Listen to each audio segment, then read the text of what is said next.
پرون په قومي اسمبلی کې محمود خان اچکزی هم یو تقریر کړی. دا هغه محمود خان اچکزی چې د عمران خان غټ مخالف و.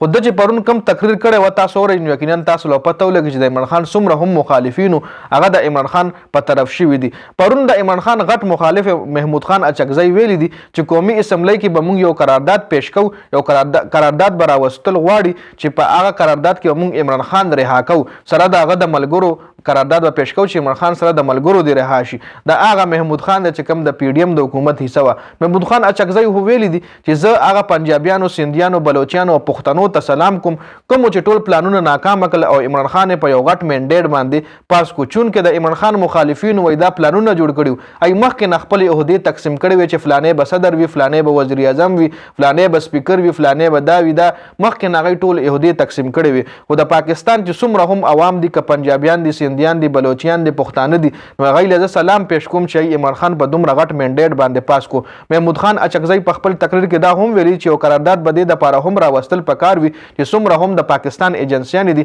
ای به په سیاست کې ګوتې نه وهي. او اوټ وایي عمران خان ته عوامو ورکړی دی، عوامو اوټ عمران خان ته ورکړی دی او هغه اوټ اوس بدلول د پاکستان سره او آیین سره غداري کول دي. دا هغه محمود خان دی کوم چې په پی ډي ایم حکومت کې ناسته پاسته کوله. ډېره زیاته مننه جي. والسلام.